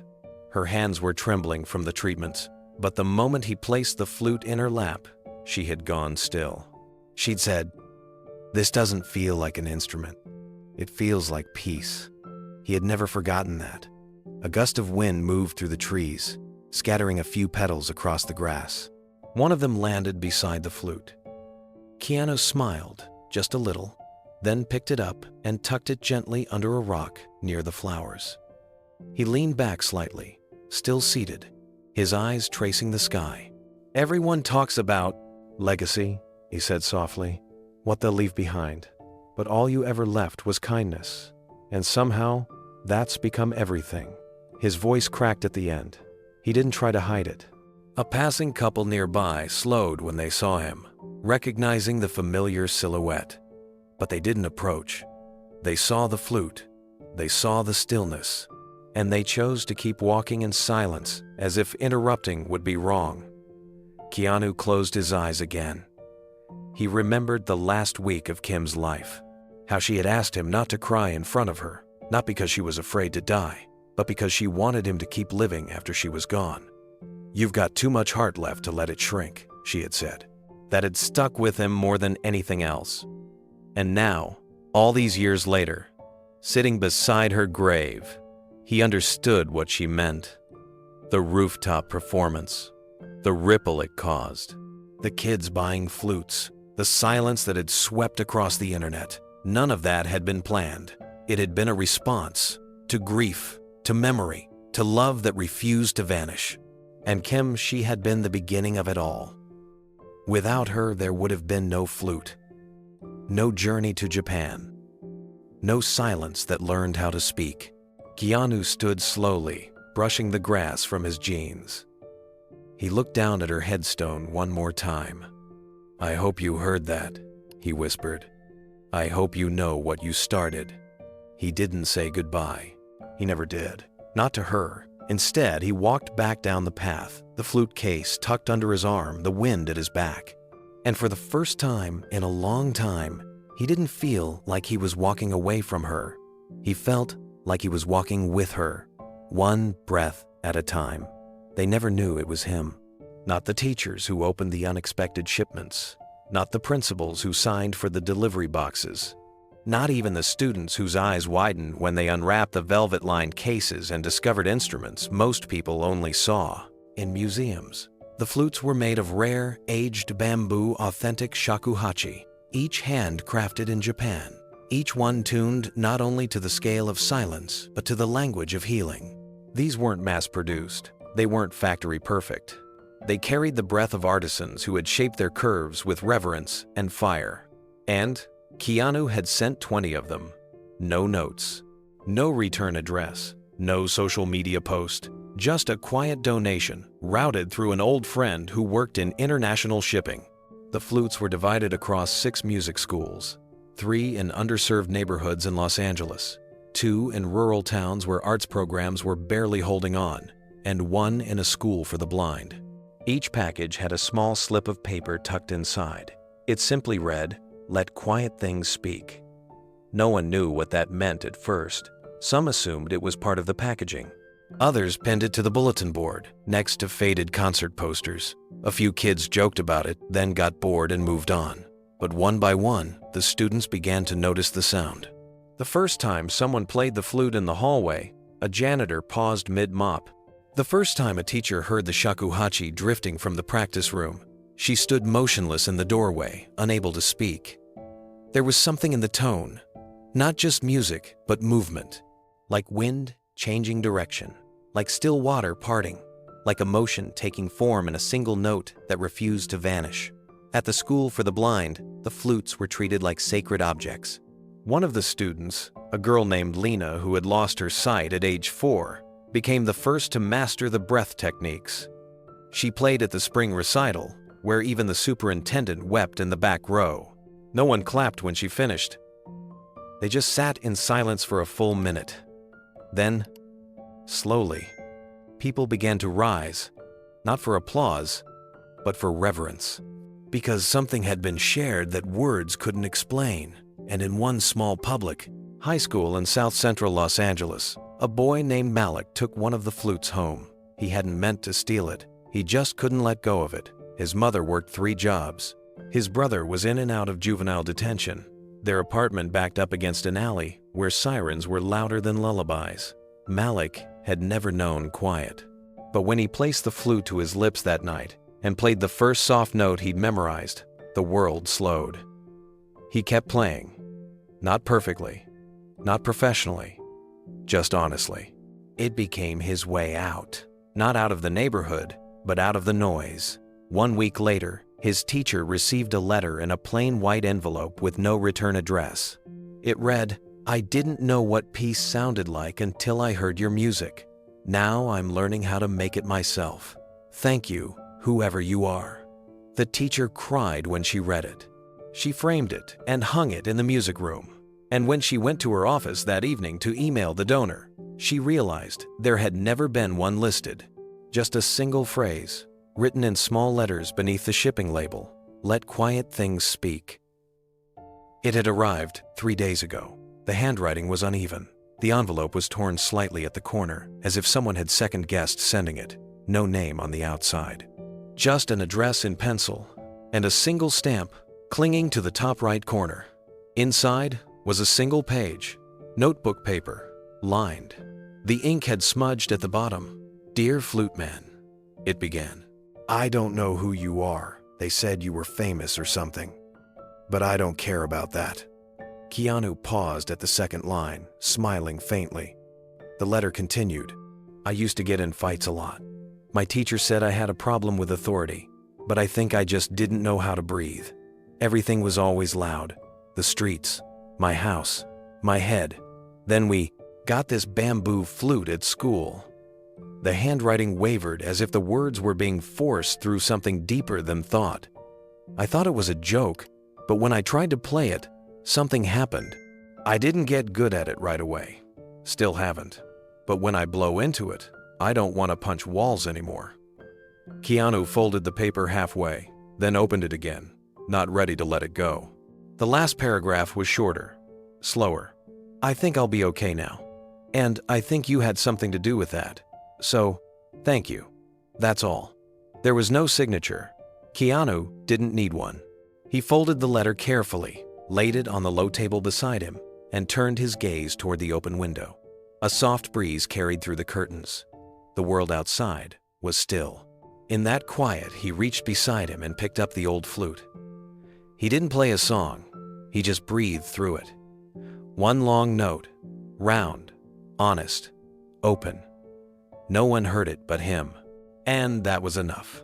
Somewhere across the city, another boy picked up his flute and practiced the same note without knowing.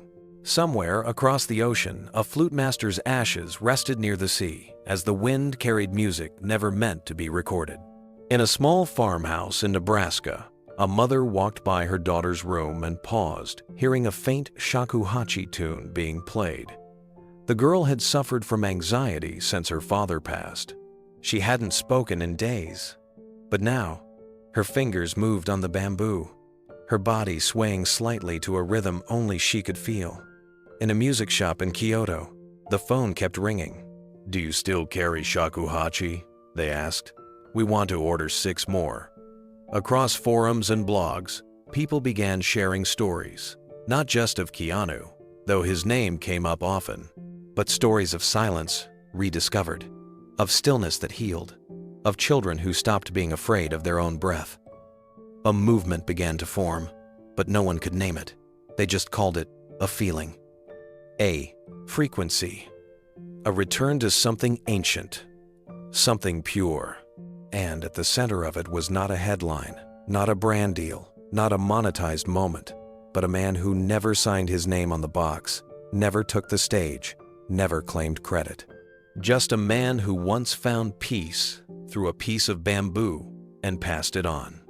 The community center gym had never looked like this before. Paper lanterns hung from the rafters, folding chairs lined up in neat rows, filled with parents, children, and volunteers.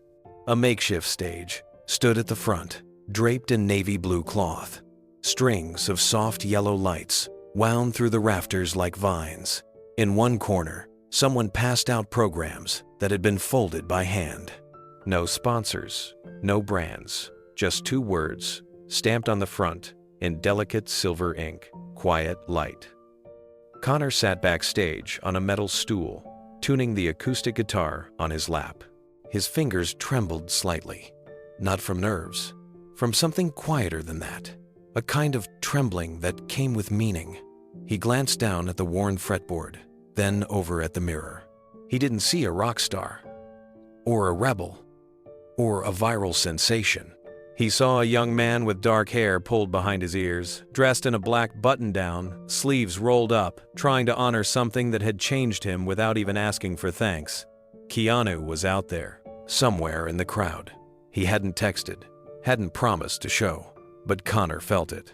The host stepped on stage and tapped the microphone once. "Tonight we're raising funds to provide music instruments for children in shelters and foster care. But more than that, we're here because silence has power too." Scattered applause rose from the crowd. The host smiled, then turned toward the wings. "Our final performer of the evening is someone you might recognize, but tonight he's not here as a celebrity's son. He's here as himself." Connor walked out slowly, The guitar strap hung over his shoulder. His boots thudded softly on the wooden stage. He didn't wave, didn't smile too wide, just nodded once to the audience and sat on the small wooden chair at center stage. A single spotlight bathed him in gold. He took a breath, let the room fall quiet. No music yet. "I wrote this piece a few months ago," Connor said into the mic, his voice calm but steady. "It's for anyone who's ever been afraid to be quiet in a loud world." No one moved, not even the restless kids. The entire room held its breath. Connor didn't play anything dramatic. There was no flashy finger-picking, no distorted riffs, just a slow, clean strum. Then another. Then a melody that seemed to open up the air like the first breeze after a long heat wave. His chords floated softly, as if each note had been soaked in something older than language. A hush fell over the gym, not because anyone demanded silence, but because the music invited it. A woman in the second row wiped a tear from the corner of her eye. Two teenage boys near the back leaned forward in their seats. Even the toddlers had stopped squirming. And in the third row, near the aisle, Keanu sat with his hands folded in his lap, eyes fixed on the stage. He didn't film it. He didn't whisper to the person next to him. He just listened, because that's all the song asked for. And when Connor reached the last note, when the final chord faded out into the lights above, the silence afterward was the most beautiful part of all. The applause didn't come right away. There was a pause, just long enough to feel sacred. Then someone clapped, just one person, and it broke the spell. The room erupted. Standing ovation. Not the loud kind, the respectful kind. The kind where people stood slowly, hands moving like they were grateful for something they couldn't name. Connor stood too, nodding softly. He didn't bow. He didn't gesture for more. He just unplugged his guitar and walked off the stage with the same quiet dignity he brought onto it. Backstage, someone tried to hand him a bottle of water, but he was already moving toward the far exit. Not to escape the praise, but to breathe again. Outside, the night air felt cold against his face. His fingers still buzzed from the strings. He sat on the low stone wall beside the back door and closed his eyes.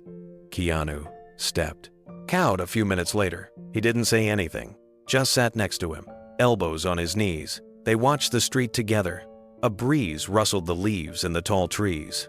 Somewhere in the distance, a siren wailed and then faded. "That was beautiful," Keanu said finally. Connor smiled without turning his head. "It felt honest." "It was," Keanu replied. They sat there for a while longer. No one rushed the moment. No handlers, no cameras, no press. Just a father and a son, sitting in the dark, letting silence say the rest. Eventually, Connor reached into his pocket and pulled out a folded flyer. It was one of the event brochures, handmade, slightly wrinkled. He handed it to Keanu. "I added something on the back," Connor said. "A list of names." Keanu turned it over. At the bottom was a handwritten section titled Silent Heroes. Beneath it, Yamato's name, Kim's name, and Keanu's. "You're part of this too," Connor said. Keanu didn't reply right away. He just looked at the names, then folded the paper carefully, like it was something precious, and tucked it into the inside pocket of his jacket. "You still playing that flute?" Connor asked after a moment. Keanu chuckled softly. "Some nights." "Ever think about recording something? Number. I think it's supposed to disappear after it's played." Connor nodded slowly. "Yeah, maybe that's what makes it stay with people." The back door opened, and a group of kids burst out laughing. They spotted the two men sitting there but didn't approach. One of the kids whispered to another, "That's him. That's the guy from the video." Keanu noticed, but he didn't move. Connor looked at him. "You okay being recognized like this now?" "I'm okay, being remembered for something that matters." Connor leaned back, looking up at the stars. "Then, I guess we're both okay." They sat in silence again. No need to fill it. Just the quiet echo of a guitar and a flute that had taught them both something neither of them had ever said out loud. The train ride to Kyoto was quiet, just as Keanu had hoped it would be. No paparazzi, no fanfare. Just the soft rattle of the tracks beneath him and the distant hum of announcements in a language he didn't need to understand to feel at peace. He held the flute case gently in his lap. Not the antique shakuhachi from the after-party. This one was simpler, more worn. The one Yamato had given him during their final lesson. Outside the train window, the landscape rolled by mountains wrapped in mist, old temples tucked between new concrete, flashes of cherry trees already starting to bloom despite the season not being quite ready. When Keanu arrived in Kyoto, the air felt different, still, humid, thick, with the scent of spring. He didn't ask for directions. He remembered the walk, past the wooden tea house with the red curtain, past the stone bridge with the carved turtle beneath it, up the narrow path where Yamato once told him that every step uphill was a note waiting to be played. By the time Keanu reached the shrine, the sky was soft with clouds. It wasn't grand. There were no golden spires or ornate torii gates. Just a wooden structure nestled into a hill, flanked by 2 willow trees and a small bench carved from a fallen trunk. A wind chime hung near the entrance, its faint song barely audible. He removed his shoes and stepped inside. The floor creaked beneath him, a subtle welcome. At the back of the shrine stood a simple display, a photo of Yamato in his younger years, eyes closed, flute pressed gently to his lips. A set of offerings, green tea, incense, a folded white cloth. Someone had left a smooth river stone with the word stillness etched into it. Keanu bowed low, not out of obligation, out of something deeper, gratitude, respect. He took his time, lighting the incense. Watching the smoke curl upward, he thought of the way Yamato used to breathe between notes, how silence had never been absence, but invitation. Outside the shrine, a few locals had begun to gather, not out of curiosity, out of reverence. They knew who he was. But more importantly, they knew why he'd come. He stepped back into the open air and sat on the bench beneath the willow. The wind rustled gently through its leaves. Petals drifted down like quiet applause from the unseen hands of spring. He opened the flute case and assembled the instrument slowly, with care, as if greeting an old friend. Then, as the breeze lifted the ends of his jacket and the blossoms danced around him, he began to play. It was not a song meant for performance. There were no crescendos, no flourishes, just breath and tone. A simple drifting melody that echoed across the hillside and into the hearts of those who listened. A mother with her child stopped at the foot of the shrine path. The little boy, no older than 5, raised his hand to his lips and mimicked the shape of the flute. Then, with surprising concentration, he tried to copy Keanu's breathing. Deep in, slow out. The mother smiled but didn't interrupt. She watched her son watch the man who played like the wind. Keanu kept his eyes closed as he played. Each note carried the memory of Yamato's lessons.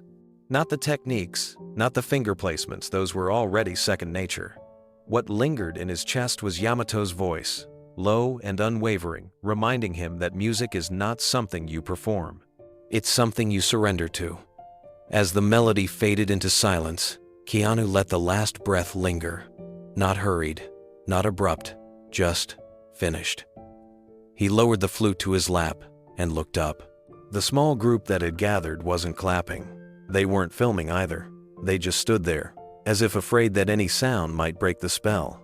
Then the oldest among them, a woman with silver hair pulled into a loose bun, bowed deeply toward Keanu.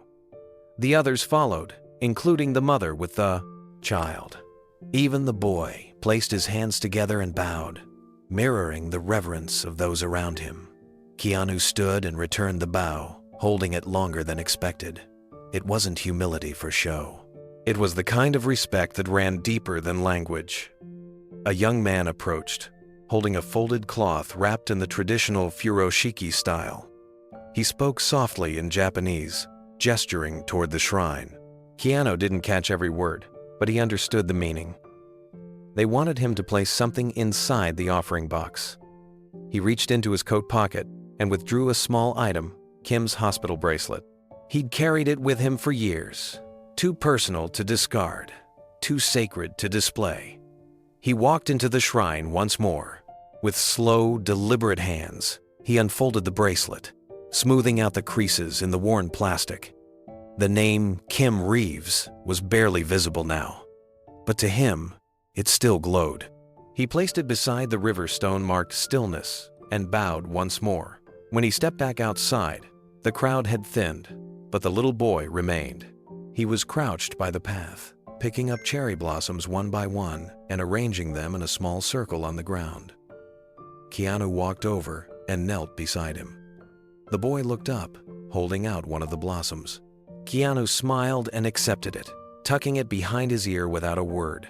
The boy laughed and nodded, then pointed to the flute still in Keanu's hand. Keanu offered it to him, carefully, showing the weight of it, the feel of the wood. The boy touched it gently, but didn't try to play. Instead, he closed his eyes and took a deep breath, just like he'd seen Keanu do, then another and another, silent breaths, steady, intentional. The mother called out softly, and the boy stood up, bowing to Keanu one last time before running off toward her. Keanu remained kneeling, flute resting in his lap, cherry blossom behind his ear, the shrine behind him, the wind in front of him, and all around of silence that didn't feel empty, but full, not an ending, an echo. The small hospice facility sat on the edge of a quiet Los Angeles neighborhood. It had no grand signage, no glossy fundraising campaigns, just a faded mural of butterflies on the wall and a tiny garden that bloomed best in spring. Inside, it smelled faintly of lavender oil and warm soup, the kind of place where the days stretched long, but the moments were gentle. Keanu arrived with no entourage, no announcement. Just a simple messenger bag slung over his shoulder and the shakuhachi wrapped in soft cloth. He didn't check in at the front desk like a celebrity. He didn't even ask for special permissions. One of the nurses recognized him instantly, her eyes widening, but she didn't rush to alert anyone. There was something about his presence that made her pause. His expression said it all. "Please, no attention. Just let me do this." She led him down the hallway in silence. As they walked, soft murmurs came from the room's families, whispering. A volunteer reading poetry aloud, the distant shuffle of slippers on tile. Each step felt more sacred than the last. In room 8, a woman named Dolores lay with her hands folded across her chest. She'd once been a jazz pianist, her daughter had mentioned. Now, she barely spoke. But music still made her eyes flicker open, if only for a few seconds. Keanu stepped into the room, nodding gently to the daughter who sat curled in a chair. She looked exhausted, but hopeful. He didn't introduce himself. He simply removed the flute from its wrap, sat on a nearby stool, and closed his eyes. The first note was soft enough to blend with the hum of the oxygen machine. Dolores didn't move. The second note lingered a little longer. On the third, her finger twitched. Keanu kept playing, letting the music float not as performance, but as presence. The shakuhachi didn't demand attention. It invited breath, space, surrender. By the fifth phrase, Dolores' eyes were open. She didn't speak. She didn't need to. A tear slid down her temple. Her daughter took her hand and squeezed it. Keanu played on. In room 3, there was a retired elementary school teacher named Harold. He had no visitors, no family photos, no trace of who he'd been before the illness. But when Keanu entered and began to play, Harold's shoulders relaxed for the first time in days. In room 5, a teenage boy named Malik, who had terminal bone cancer, turned his face to the window as the notes drifted in. He said nothing. But later that evening, a nurse found him sketching a picture of a man holding a flute, surrounded by stars. Room after room, Keanu moved like a thread through the lives of people no one would film. People who weren't trending, people who would never know who he was, or perhaps didn't care. But they felt it, that the music wasn't about him, it was about them. about their breath, their silence, their remaining time. One nurse, Janice, stood in the hallway watching Keanu move from room to room. She'd worked in hospice care for over 15 years.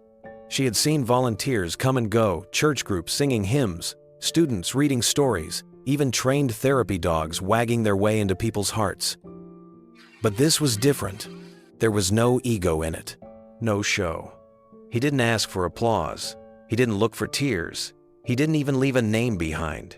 Later, during shift change, she leaned on the counter and said softly to a colleague, "That man didn't play for applause. He played for souls." Down the corridor, Keanu had stopped in the chapel. It was empty except for a candle flickering beside a small sculpture of outstretched hands. He sat in the last pew, setting the flute beside him. The day had drained him, but not in a tired way, more like a quiet shedding. He remembered Kim's hands as they trembled during chemo, how holding the flute calmed her, how Yamato had taught him that breath, not sound, was the true gift. He had never understood it fully until now. Back then, he had trained to honor tradition. Now, he played to soothe what had no words. He unwrapped the flute again and raised it slowly to his lips, not for performance, not even for grief, just to give breath to the space. The first note hung in the chapel like a prayer unspoken. At the nurse's station, Janice heard it. So did Malik's mother, walking past on her way to the vending machine. She stopped, tears filling her eyes, and turned around without buying anything. Keanu's fingers moved slowly. His eyes closed. The music wasn't complex. It didn't need to be. The silence between the notes carried more than the notes themselves. He remembered Yamato once saying, "When you play from the ego, people clap. When you play from the soul, people breathe." That's what this was, breathing. A man walked in quietly and sat in the front pew. He didn't say a word. Another followed. Then a nurse entered, still holding a syringe. One by one, without planning or instruction, people gathered, not to watch, just to be near it. Janice brought in Dolores in her wheelchair, softly wheeling her to the side aisle. Her eyes closed again as she tilted her head toward the sound. Outside, dusk had begun its slow descent over the city. Cars passed, radios played, cell phones buzzed. But in the chapel, it was just stillness. A kind that couldn't be faked. A kind that arrived only when someone gave, without expecting anything in return. When Keanu finished, he didn't bow. He just opened his eyes, looked around, and gave a quiet nod to the room. Then he stood, wrapped the flute back in its cloth, and walked out. He didn't speak to anyone. He didn't take photos. No one followed. The last person to leave the chapel was Janice. She blew out the candle and whispered under her breath, "Whoever you were, thank you." The next morning, a handwritten note appeared on the chapel bench. No signature, just 7 words. For every breath they can no longer take, there are some stories that explained. Never make the headlines. No camera crews show up. No awards are given. But their impact moves deeper than applause ever could. Keanu Reeves has been in blockbuster films, on red carpets, and in the glare of global fame. But it's not the flash of cameras or the roar of fans that define him. It's the quiet choices, the moments unseen, the lives touched in ways that will never go viral. In a small hospice chapel, an old woman felt peace for the first time in days. Not because of medicine, but because a man took the time to sit in silence and offer music with no words. In a school in Tokyo, a boy who had never spoken in front of a group played his first public note because someone believed in stillness over spectacle. And in the heart of Kyoto, where cherry blossoms fall like soft confessions, a child mimicked the breath of a man who had once doubted he had anything left to give. This is what legacy really means. Not being remembered, but being felt. Long after the name fades, the actions remain. The energy passed forward. Keanu never made an announcement. There was no press release about the flutes he donated or the performances he gave without billing. In fact, most people in those rooms never knew it was him.